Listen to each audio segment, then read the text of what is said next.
special one for me because I spent many years from 84 to 2002, basically, at the Walt Disney Company. And for me, it was the best of times, the worst of times. It was the tale of two cities.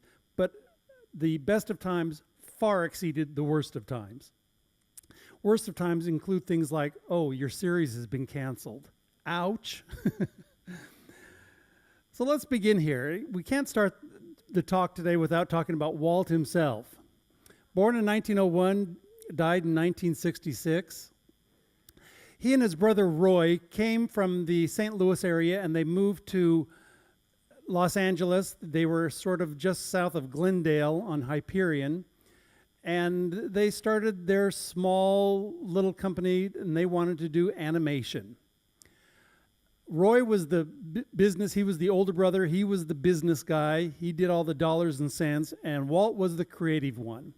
Well, this is back in the day when there were short cartoons just before a feature film. Remember that?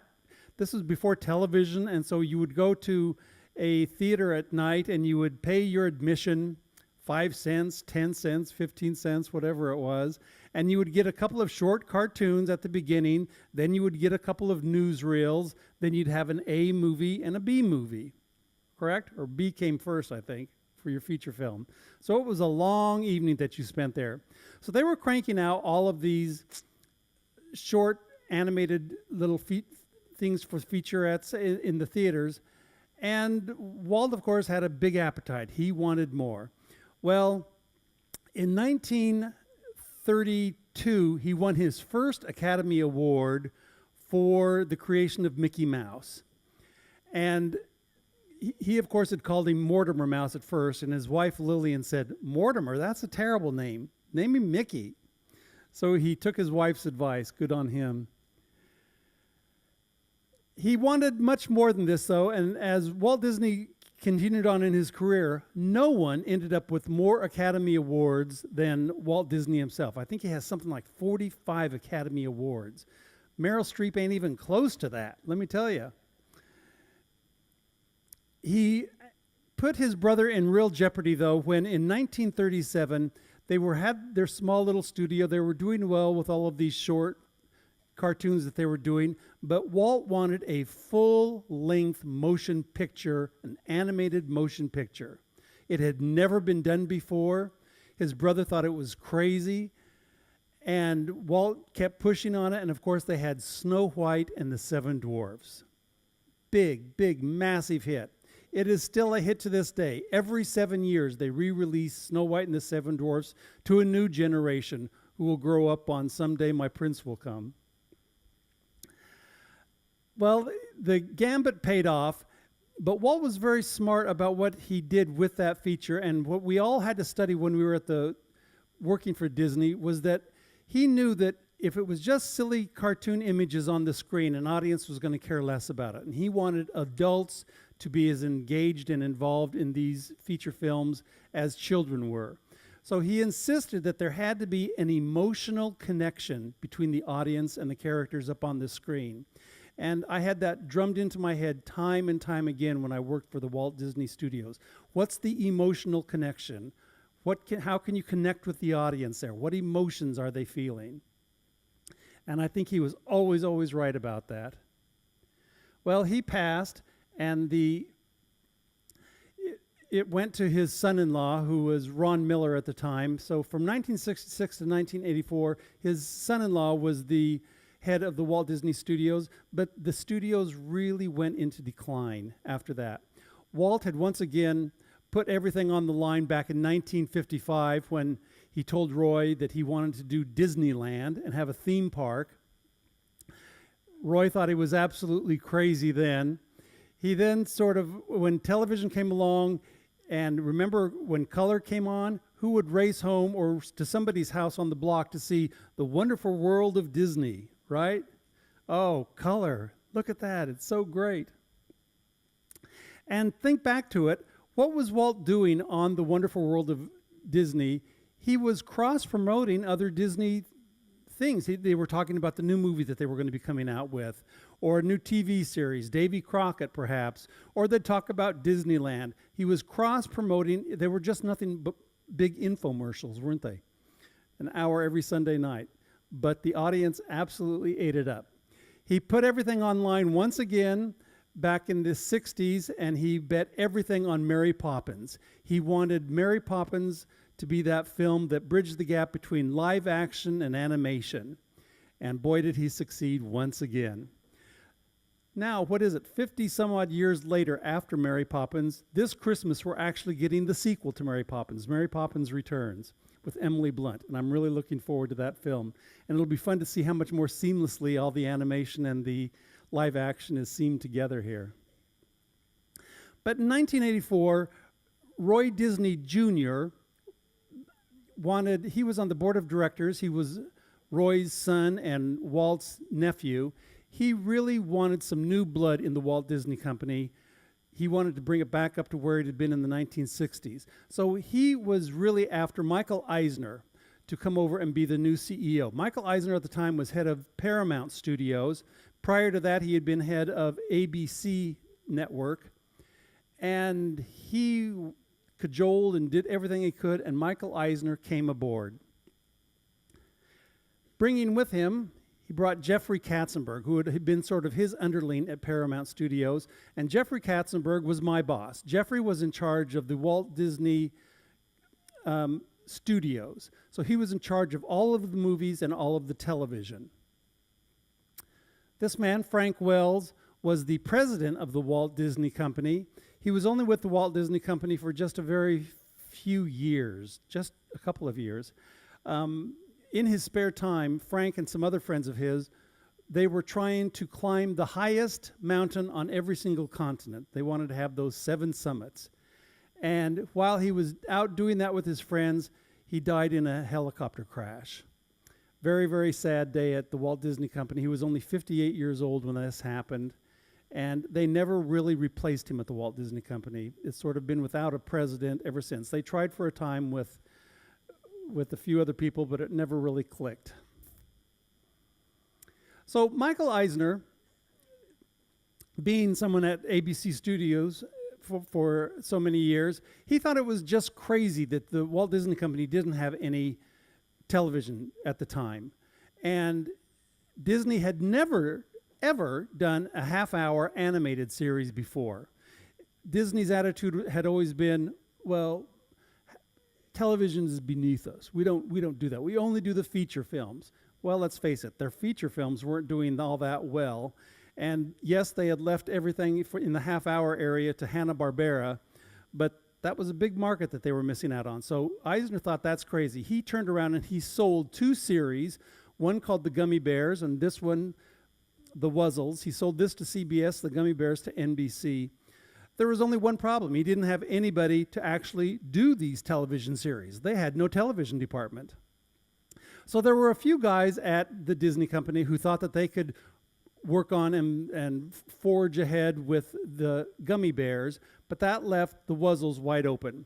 So fortunately, at this time in my life, in 1984, I had a few, and I mean a few, half-hour animation credits to my name. I had done a few things at Marvel Studios, but not many. But I was one of 200 writers and producers who was asked to audition and pitch our ideas for the second episode of The Wuzzles. They had done a pilot episode already.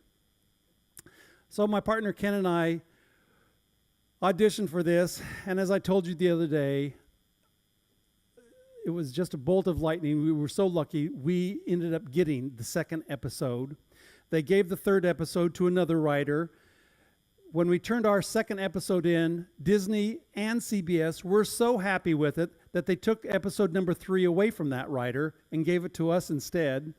And by episode number 4, we were under contract with Disney, and we were told, write the entire series. So I guess if I go down in the history books at all, it's that I am the writer-producer of Disney's very first half-hour animated show, The Wuzzles. Well, this was so much fun. I was so lucky to be doing this. Let's face it, I had never been an executive producer on a series before. This was my very first time, and I was doing it at a really brand new department. But we were literally building the department at the time. And they had built the building, but the offices and everything, they were still being constructed. We decided it would be fun to put the old Laugh-In gang back together. So we got Joanne Worley. Any Joanne Worley fans here from Laugh-In? And her buddy, Henry Gibson. They were doing the voices for us on this show, as was Stan Freberg. He was our narrator. Great, great guy. We were having too much fun then. This is my small but mighty little Wuzzles team right here. That's me over in the right-hand corner up at the top there. Alan Oppenheimer is beside me. I'm in front of Henry Gibson, Joanne Worley. The blonde there, the small blonde, was my writing partner, Ken Coons. We had ourselves a good time. Stan Freberg in the middle with hands all over his knees there. Well, as I said, we were building the building. I was shoved into a conference room, what was going to become a conference room, but it had all the desks there. They were sort of piled up. There was a coffee table, and we had an IBM Selectric. This is before computers. And I was trying to work on that. But have you ever, when you meet someone who you respect and you look up to, you want to make the best impression possible, right? And the day that I met Roy Disney Jr. was like the worst of conditions. So here we were shoved into this conference room, and I had an infected toe. Now, by an infected toe, I mean it was really infected. It was bad news. And my podiatrist had told me, he said, well, you need to stay off this for a couple of weeks. And I said, yeah, that ain't going to happen. I had a weekly deadline to get a show a week out here at Disney. I was cranking. So instead, I was working there, but I had my pant legs rolled up. My foot was bare. I was soaking it in a big bucket of cold ice water with all the salts and everything in it. And I'm leaning down on this small little table trying to write a script. Oh, I was a sight. And who walks in but Roy Disney? I went, no, really? Now? Looking like this? Well, he was a very nice gentleman, and he even got me some new ice for my bucket there. But that was my introduction to Roy himself, Roy Disney Jr. Well, with the onset of the Wuzzles End, we did that for 2 seasons. I'm under contract with Disney now, and Disney said to Ken and myself in our spare time, we need more shows. Come up with more shows. So we were given the Carl Barks's comic books of Uncle Scrooge, and we decided to expand that universe and to make it even bigger, and we came up with DuckTales. Well, we pitched that. It became a series, and it went through the roof.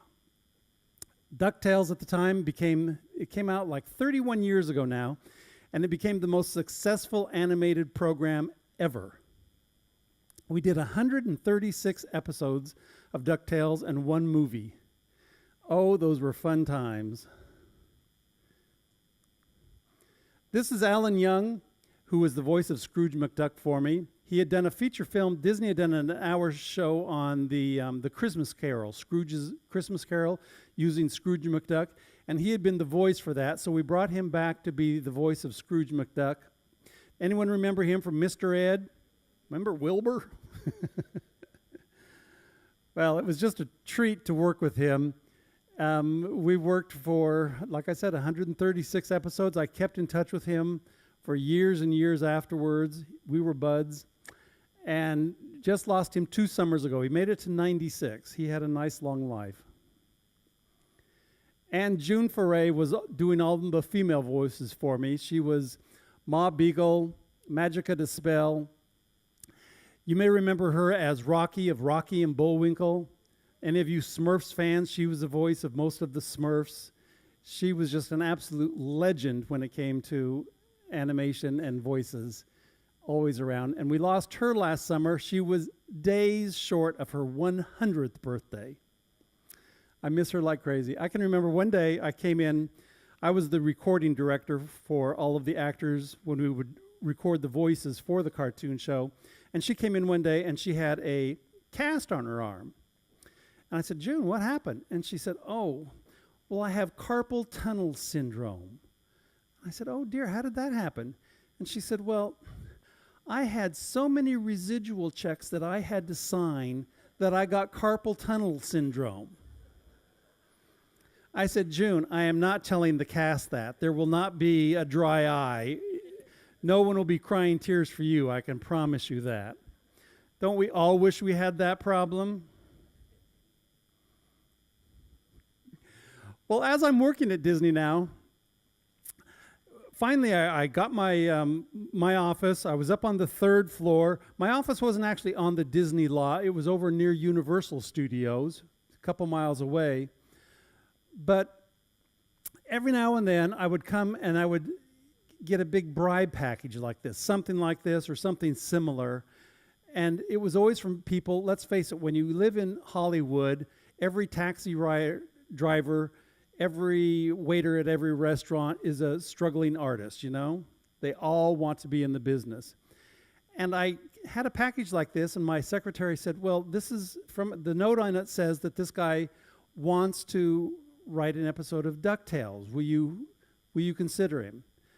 Well, I didn't want bribes. I wanted a good script. I want someone who could really do the work. I told you early on when I first got hired in Los Angeles for the Tony Randall show, which was my first show that I did, I wrote spec scripts on speculations, and these are scripts of the series that you're submitting to, and it proves that you know how to write, that you understand the characters, that you understand the twists and turns, and you can plot a good story and keep the audience engaged all the way through. You understand the consistencies of the character, and the humor is coming out of their personalities, not just flat jokes. Well, now I'm in the position where I was the guy who was reading those spec scripts. And what I came to realize very early on was that most of the time when you would submit a script to me, it didn't prove to me that you could write the series. It proved to me that you couldn't write the series. Time and time again, I just did not see it on the page. They were missing it. They didn't understand how to plot. They didn't understand the characters. And maybe 1 out of every 100 scripts that I was submitted would I actually invite the writer in to pitch to us. And even then, it was a real hit and miss project. But we were always looking for good writers, always. So I asked my secretary, well, who is this guy? And come to find out, the day before, he was outside, he was the window washer. He was up on the scaffolding, and he was peering in the office, and he saw that we were doing DuckTales in there. And the next day, I get this bribe. Do you think I'm going to hire a window washer who doesn't have a spec script to give me? I don't think so. Give me a good script. Well, with the success of DuckTales then the networks came back and they said, you know what, we want an entire afternoon of animated programs. So we're busy working on DuckTales. We're trying to come up with another series. Ken and I pitched, at the time, remember Miami Vice, big hit on television? Don Johnson, great pastel clothing down in Miami, slick guys, MTV music in the background. Well, we thought, well, what if we come up with 2 slick little mice characters, and they're the Miami Mice, and they're taking care of all the cases that Crockett and Tubbs can't take care of. And there were these slick-looking little mice creatures. Well, we took it to Michael Eisner, and he said, I love the idea, but let's get some of the characters that we've already got in our arsenal and put them in instead. So that's how Chip and Dale got in here. And it morphed into then Chip and Dale's Rescue Rangers. We did 65 episodes of this. This was a big hit. I got my 3rd Emmy nomination for this particular series. As I told you, Carol Channing did one of the voices for me. She did a guest starring role on this. Her agent called me one day and she said, Carol would love to do a voice for Disney. If you've got anything that you have in mind, please let me know. Carol would love to do it. As it turned out, Ken and I were writing or rewriting an episode at that point, and it was all about this character here, Canina Lafleur, who was the star of many an Alpo commercial. Big dog star. And she got into all kinds of perilous adventures, and she needed Chip and Dale to rescue her. Well, Carol came in. She came into my office. We were talking, and I thought, well, if I've got Carol Channing, I want to beef up this part and make it really special for her. So we were knocking around ideas as to how we could do that.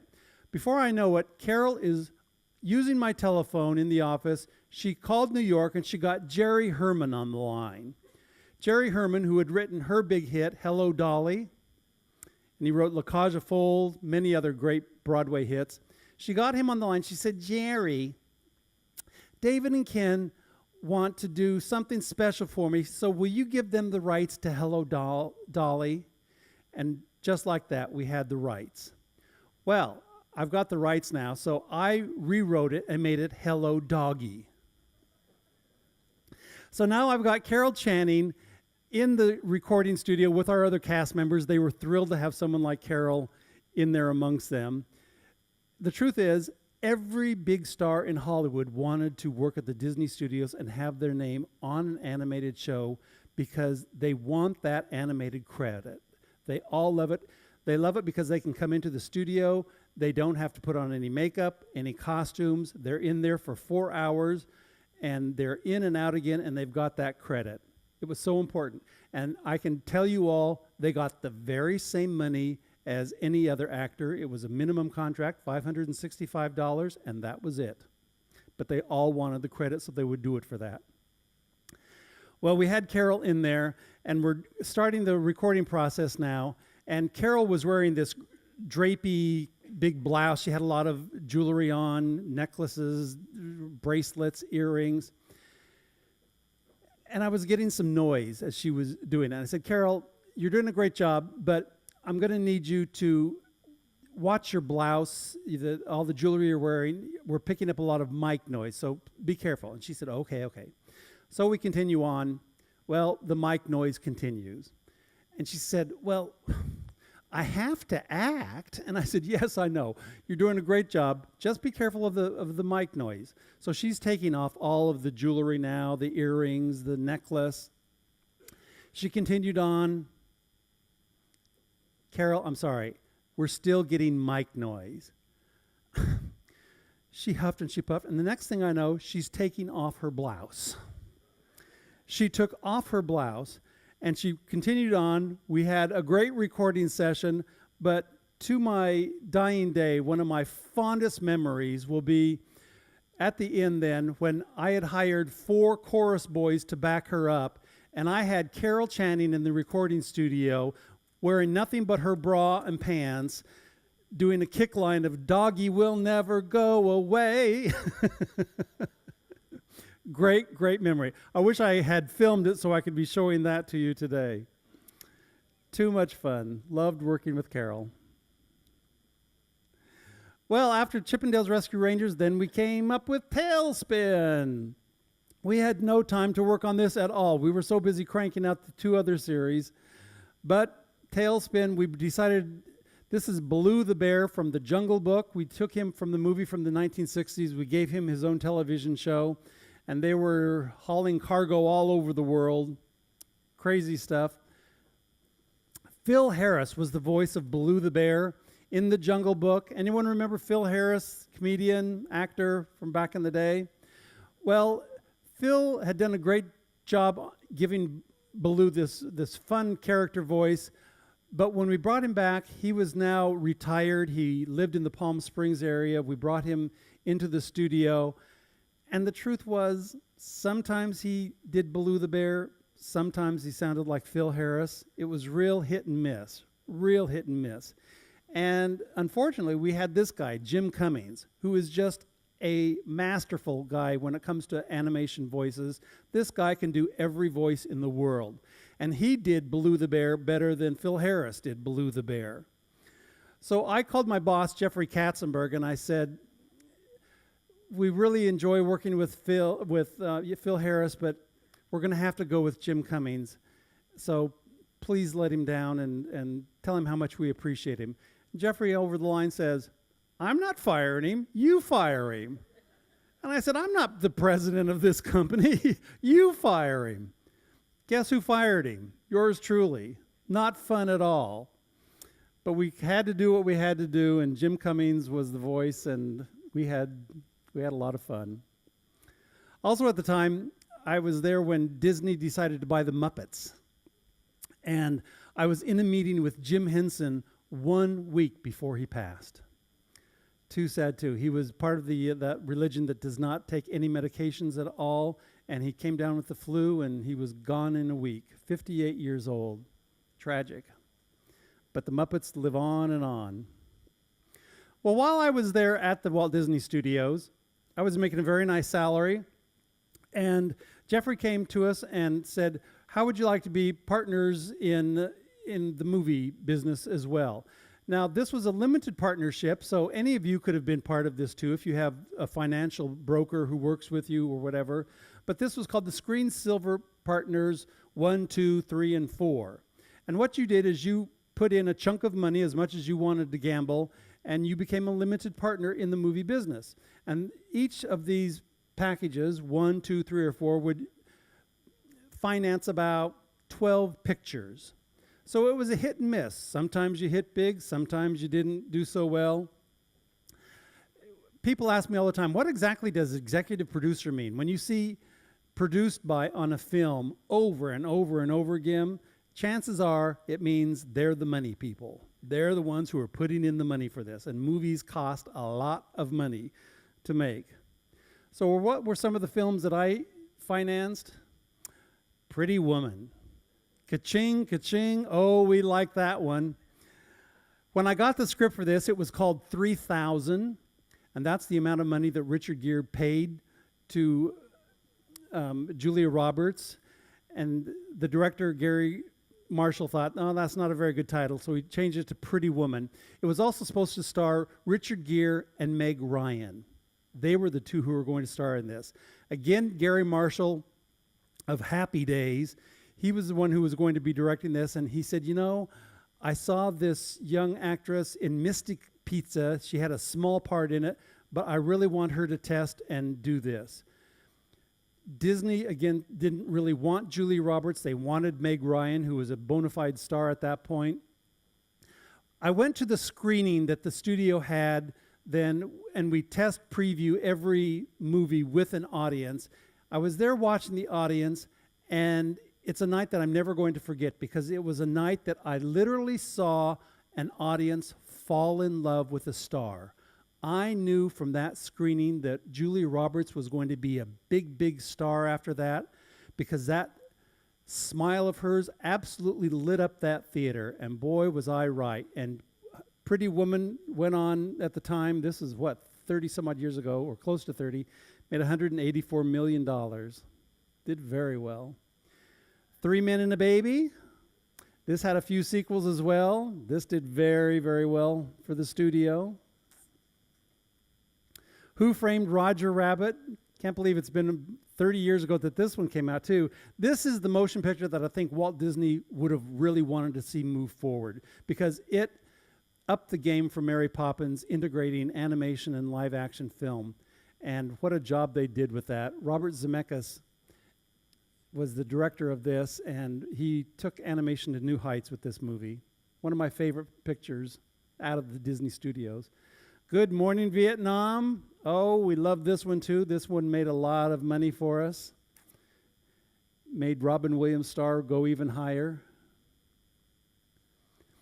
Well, while I was working at the Walt Disney Studios, I lived here on Adams Hill in Glendale, California. This was about 10 miles away. And I chose this hill just because I happened to like it. I was having breakfast with some people this morning, and are they here? They said that their son is a screenwriter, and he lives just right down the street from here. Well, I was interviewing some musicians. I was interviewing musicians who were auditioning to do the music for DuckTales, and there was a couple, Michael and Patty Silversher, they just knocked it out of the park. Their music was so great. So I was going to hire them. They gave me their business card at the end of the meeting, and as I looked at it, they worked out of their house. They had a studio in their house. I looked at their address, and I realized, hey, I have to pass your house to get to my house. They were neighbors of mine, and as it turned out, many of us who worked at the Walt Disney Studio actually lived here on Adams Hill. Rob Minkoff lived right up the street from me. Rob was the guy who, most of us were in television animation, but he was working at the studio, and for the feature film Who Framed Roger Rabbit, he was really in charge of all the animation of Roger Rabbit himself. But he really wanted that chance to go on his own and direct his own movie. And he fought and he plugged and he stayed with it. And he made it. He finally directed, you may have heard of this one, The Lion King. Ka-ching, ka-ching. It became the 4th most successful movie ever in motion picture history. And the Broadway hit has been running now for what, 20 some odd years? Just going great guns. Oh, his career did just fine. Thank you very much. Kevin Lena lived right up on top of the hill, right above me. Kevin started out in the television animation department with me, and he did, as we were doing sort of light features, he did the Goofy movie, and then he made his segue into live action pictures as well. He did this one, Enchanted, came out a few years ago. This too had animation and live action in it. Amy Adams was just terrific as this, as a princess who comes out of animation into real life. If you haven't seen it, oh, catch it. It's a fun movie. And he directed 102 Dalmatians. Now, I had 2 miniature schnauzers. Kevin had 2 Dalmatians. And after work, we would get our dogs and we'd walk around the neighborhood together. I knew by the way that he loved those 2 dogs that those Dalmatians were not going to be in any danger from Cruella de Vil at all. Those pups were safe.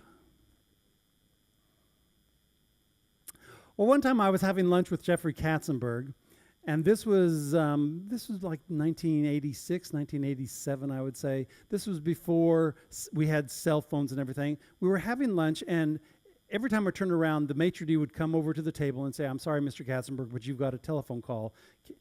Jeffrey would excuse himself. He'd go take the call, come back. You could see that he was kind of rattled. We'd continue with our conversation. Before I know it, the maitre d's back. He's got another telephone call to take. And as he sat down again, I realized that this is who he had been talking to, Paul Newman. And they were in negotiations to get Paul Newman to come back to the studio to do another film. He had just won his first Academy Award for The Color of Money for the Walt Disney Studios, and they wanted him to do Blaze, a movie that Paul Newman eventually did, but negotiations weren't going very well. And Jeffrey sat down and he looked at me and he said, "Never be afraid to walk away from a deal." And he said it with such conviction, I sort of sat back startled and said, "Okay." Well, as it turns out, I did have to learn that lesson. Unfortunately, I had to learn it against Jeffrey.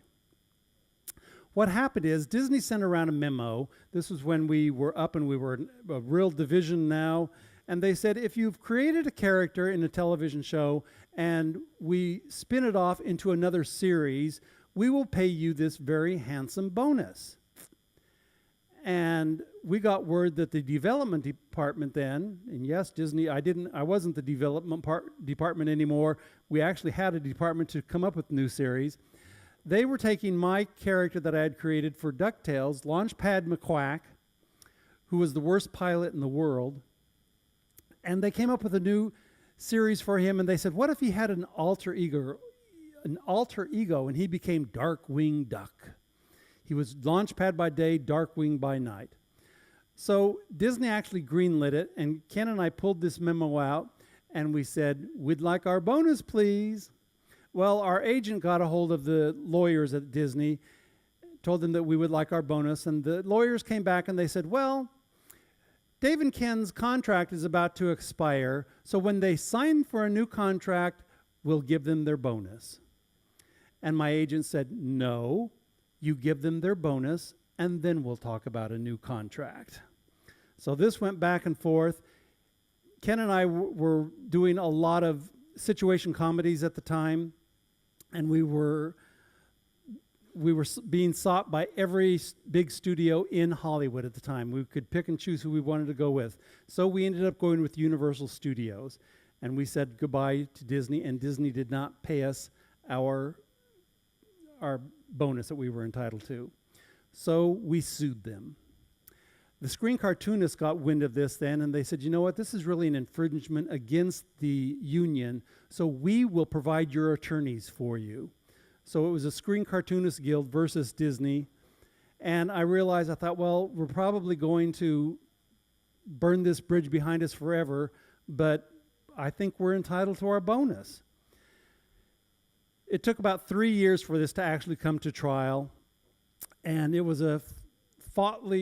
fought very tough in court and everything, but the jury agreed, and we won against Disney, believe it or not, and we were paid our bonus. But at the time I thought, well, I burned that bridge. Well, as I said, 3 years had passed now, and our contract with Universal was up, and so who stepped up and offered us a fabulous contract right after that? Disney. And I turned to my agent and I said, are you kidding me? Disney wants us back? And the Disney's attorneys came and said, oh, that's just business. Don't take it personally. I said, I'm sorry. I took that very personally. And as it turns out, we ended up back at Disney again. So crazy times, but I'm glad we stuck to our guns. Oh, anyone want to gossip? This is just nothing but pure gossip now, okay? It goes no further than this room. So one day, I told you that my office was over near Universal Studios, but I had to go to the Disney lot in Burbank all the time for various meetings and stuff. So I'm finishing up a meeting. I'm walking back to my car in the parking lot, and I'm passing a sound stage like this. This is sound stage number 26. And you see where the car is parked, and there's a door there. Well, there's a red light there. And whenever the red light is on and flashing, it means quiet because they're filming inside the studio. So you kind of want to tiptoe past. Well, we're walking past, the light is flashing, and all of a sudden, that door burst open, and out comes Bette Midler, and she is furious. She's ranting and raving, and there's a young woman who's coming out behind her. She's had it as a clipboard, and she's sort of taking notes, and she's, oh, calm down, calm down. And Bette Midler screamed out in that parking lot there. She said, I will never work with that bitch again. Never! Who does she think she is? Well, I got back to my office near Universal, and the first thing I said to my secretary is, find out what they're filming in soundstage number 26, right? Any of you have any guesses what this might be? Shelley Long. They were doing this movie, Outrageous Fortune. Guess what? There was never a sequel to this movie, even though it was a big hit. Can you imagine that? They did not get along at all. It was a fun movie. They were playing two women who were dating the same man, and they were rivals over him. He burns both of them, so they decide to get revenge against him. So it was a fun movie, cute plot, but that didn't really happen. Shelley Long kind of had that reputation around Hollywood, and her career kind of died out because of it. But she's still around. I think she's doing Modern Family now, isn't she? You see her occasionally. Well, in 1990, Disney decided, because DuckTales had been such a huge hit, they wanted to make a movie out of it, but they wanted to do movie light. Now, all of the animated features at Disney were done on the Disney lot. They were done here in the United States from top to bottom. Disney wanted to test and see if we could do a much cheaper version of an animated film, and because we were sending all of our production, the animation, overseas, they wanted to up the game over there, but they wanted to see if we could do it with the animation overseas as well. So we did DuckTales the movie, and we had a budget of about $4 million to do this particular movie. Well, it's called DuckTales the movie, Treasure of the Lost Lamp. As you know, when you've got a lost lamp and you rub it, what comes out? A genie. So we had this genie character, and I thought, who do I want to be the genie for this? I was auditioning all kinds of people. I was going through this as I moved recently, and I came across this photo. This is Tim Curry. He auditioned for me. I didn't give him the part, but it was a great audition, and I thought, any of you fans of the Rocky Horror Picture Show? Yeah. So, it's the nicest, it says, to Dave, thanks, Tim Curry. That's the nicest cross-dressing photograph I have. I don't know. It was fun. Well, I decided that who I wanted to be the genie was Robin Williams. I had worked with Robin before, and I thought, boy, he would just be terrific. Jeffrey Katzenberg, I told him the idea, and he said, I think that is a terrific idea. Let me work on it. I'll get back to you. I'll start talking to his people. So a couple days pass. I phoned Jeffrey. He said, I'm talking to his agents now. Everything's looking okay. Don't worry. I'm on top of this. I waited a few more days. I call back again. Suddenly, Jeffrey isn't taking my phone call. I'm thinking, what's going on here? 2 weeks pass. I'm still hearing nothing. And I've got this show that I've got to record. Well, what I didn't realize happened is this was right after The Little Mermaid had come out. And The Little Mermaid soared to the top, and it was probably the most successful animated picture that Disney had done since Walt Disney himself had been alive. And after that, it was followed by Beauty and the Beast. They had knocked it out of the park with that. Well, Alan Menken and Howard Ashman were the two guys who did the music and the lyrics for those two shows. And they had pitched Jeffrey another movie. It was called Aladdin. And they had a genie in the lamp there too. But they had sort of a Cab Calloway, a Southern character in that. And Jeffrey really didn't like the idea at all. And he shelved the whole project. Now I'm mentioning Robin Williams as the genie, and suddenly I realize now Jeffrey's wheels were turning, and he thought, so he negotiated to get Robin Williams to be the genie, and he put Aladdin back into production, and it was going to be a full-length feature film from the lot. Budget of $100 million. Big difference. And, of course, Robin went on. He did that. They paid him $5 million to do the voice of the genie. Won the song that year for Best Song of the Year. You Never Had a Friend Like Me. Many people think it was one of Robin Williams' greatest roles, even though he was just the voice for it. Terrific. Who did I get for my little tiny budget? Who did I get for $28,000?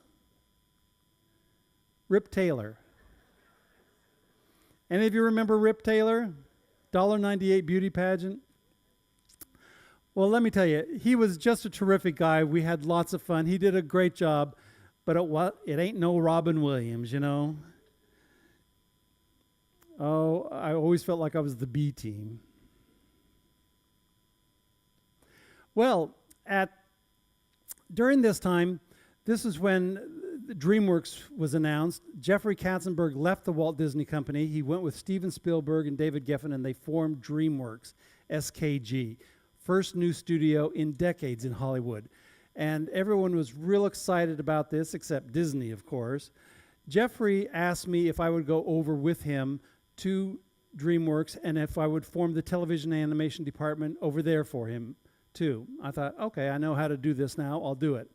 So I went over there, and we struck a deal with ABC's network where DreamWorks was going to be the sole provider for all of their animated shows. We had the entire Saturday lineup all to ourselves.